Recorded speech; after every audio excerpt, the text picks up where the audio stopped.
ईंट से ईंट बजा करके चला जाए और बता दिया जाए कि देश के अंदर वही किसानों वाला प्रतिशोध होगा। कोर्ट को भी इजाजत देनी पड़ी उन किसानों के सामने जो पिछले शंभू बॉर्डर के ऊपर 10 दिन से डटे हुए हैं, 15 दिन से, कि आप सभी संगठन इस ईवीएम को हटा करके ही हम दम लें। जब जनता का विश्वास ईवीएम पर नहीं रहा तो आप क्यों जबरदस्ती थोपना चाहते हैं इसे?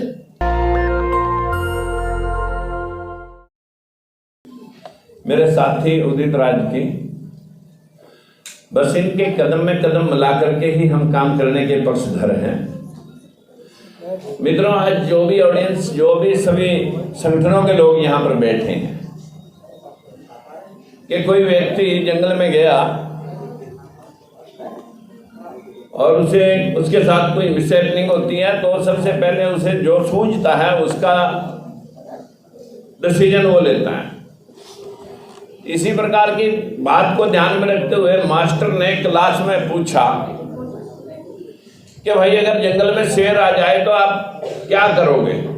बोले जी फिर हम क्या करेंगे, जो कुछ करेगा शेर ही करेगा। यही बात आपके साथ हो रही है। 2014 में भी आपने संशय प्रकट की थी, 19 में भी की, और अब 2024 आने जा रहा है।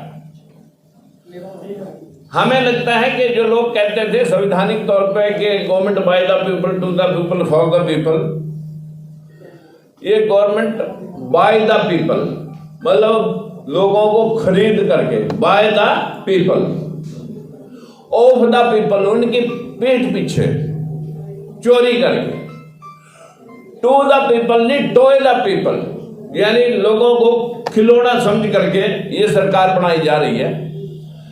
अगर हम ऐसे ही चलते रहे तो वो दिन दूर नहीं कि मुझे नहीं लगता कि अगले चुनाव के शक्ल आपको या अगले चुनाव के बारे में आपको 2029 में सोचना कुछ पड़ेगा। हमारा सिर्फ इतना कहना है कि अगर कुछ करना है तो फिर कर गुजरना चाहिए। बहुत सारे लोग डराने का प्रयास करते हैं। अभी 4 दिन पहले भी कालदीदी भानु प्रताप जी ने कहा था कि भाई अभी तुरंत धारा 144 लगी हुई है और तुरंत जो है ना इसके खिलाफ विरोध प्रकट किया जाए। धारा 144 में गिरफ्तार करेंगे तो करेंगे। सारा दिन परेशान करके रात को छोड़ दिया, ये कोई समाधान भी नहीं है। मुझे लगता है समाधान हमें, जितने सामाजिक संगठन बैठे हैं, ईमानदारी से बताओ क्या आप सभी काम करने के लिए इसके ऊपर तैयार हैं? हाथ खड़े करके बताएंगे क्या सभी तैयार हैं? भाई हमारी पार्टी तो डे और नाइट इस विषय के ऊपर रोज वीडियो बनाते हैं।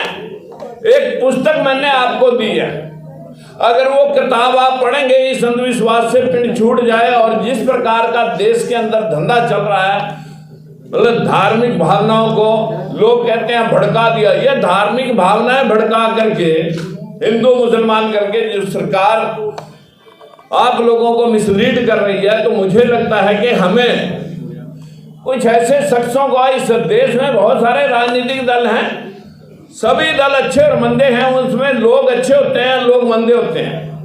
लेकिन जो लोग आज इस बात के पक्षधर हैं, आज कांग्रेस भी धरातल पे इस काम के लिए आई है, लोकतंत्र सुरक्षा पार्टी और बहुत सारे संगठन इस बात के लिए पक्षधर हैं, तो फिर क्यों ना ईंट से ईंट बजा करके चला जाए और बता दिया जाए कि देश के अंदर वही किसानों वाला प्रतिशोध होगा। जो अभी कोर्ट को भी इजाजत देनी पड़ी उन किसानों के सामने जो पिछले शंभू बॉर्डर के ऊपर 10 दिन से डटे हुए हैं, 15 दिन से, और सरकार उनको आने नहीं दे रही थी। आज कोर्ट ने भी कहा नहीं, इनको जाने दो। हर काम के आगे पिछले भी 750 किसानों की, यहां मैं तो कहूंगा इन्होंने मर्डर कराया, वो भी समाधान हुआ और थूक करके चाटना पड़ा सरकार को। इस देश को आजाद कराने वाले कोई लाखों करोड़ों लोग नहीं थे। राजगुरु, सुखदेव, भगत सिंह, उधम सिंह कंबोज, सुभाष चंद्र बोस जैसे रणबांकुरे, उधम सिंह कंबोज ने जब जनरल डायर को जाकर के इंग्लैंड में पार्लियामेंट हाउस के अंदर गोली मार दी थी, तब अंग्रेजों को लगने लगा था कि भाई अब वहां जान सलामत नहीं है। ऐसी ही व्यवस्था आती है जब जनता का विश्वास किसी प्रशासन से या शासन से उठ जाए, तो फिर विद्रोह और विद्रोह पहले आहिस्ता आहिस्ता, अभी हमारे दिलों में कुछ संशय के सिम्टम्स हैं, लेकिन ये सिम्टम ना रह करके विद्रोही सिम्टम बन जाए, तभी हम कह सकते हैं कि हमें ऐसे नेताओं को भी ढूंढें जो लोग समानता की बात कह रहे हैं, भले पीछे समानता नहीं कर सके, लेकिन आहिस्ता आहिस्ता हर चीज का समाधान और सुधार होता है। हमें भरोसा है कि आप सभी संगठन इस ईवीएम को हटा करके ही हम दम लें, और जो भानु प्रताप जी और दूसरे कह रहे थे कि हम सुप्रीम कोर्ट के गेट के आगे सारे संगठन अपनी जितनी शक्ति है लेकर के एक बार पहले काल दें, नोटिस दें और जाकर के सुप्रीम कोर्ट के आगे बैठें कि हमें तो आप पे ही भरोसा है और आप इसका अपनी शक्तियों का प्रयोग करके इस ईवीएम के बारे में भी एक निर्णय डाल दें कि भाई ठीक है, जब जनता का विश्वास ईवीएम पर नहीं रहा तो आप क्यों जबरदस्ती थोपना चाहते हैं इसे। जनता का विश्वास जीतने के लिए सरकारें बनती हैं और वही विश्वास इसके ऊपर नहीं रहा जिस उपकरण का आप इस्तेमाल कर रहे हैं। जब इंटरनेट, अंतरिक्ष के अंदर इंटरनेट को हम बहुत सारे उपकरणों को यहां बैठ के ठीक कर सकते हैं, तो ये क्यों नहीं हैक हो सकती। जहां जहां इन लोगों की सरकारें नहीं बन पाई या कोई लोगों ने साथ इनका नहीं दिया, वहां ये सरकारें गिरा करके पहले महाराष्ट्र गिराई, मध्य प्रदेश गिराई, अब हिमाचल के पीछे लग रहे हैं। ये लोग प्रजातंत्र में विश्वास साथियों का नहीं है, आप तो भूले बैठे हो।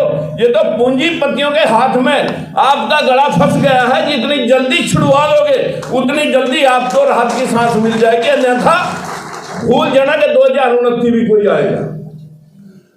हमारी आप सभी को प्रार्थना है कि यदि कोई काल लगती है कि सुप्रीम कोर्ट के आगे बैठना है तो हम सभी तैयार रहने चाहिए। अगर कोई रास्ता प्रतिशोध और रोड जाम करने का बने तो हम उसमें भी तैयार हैं। आप काल दीजिए, बड़ी पार्टी कांग्रेस वाले हैं, आप काल दीजिए उदित राज जी, हम आपके साथ ताल से ताल मिला करके काम करेंगे। बस इन्हीं शब्दों के साथ मैं आप सभी का इस प्रयास के लिए उदित राज जी आपका धन्यवाद करता हूँ। नेशनल दस्तक की आपसे गुजारिश है कि अगर इसको बचाना चाहते हैं तो नेशनल दस्तक को सब्सक्राइब करने के लिए रेड कलर के सब्सक्राइब बटन को दबाएं, फिर बेल आइकन की घंटी दबाएं। नेशनल दस्तक को बचाने के लिए बहुत जरूरी है कि हर खबर को शेयर करें, लाइक करें, कमेंट जरूर करें।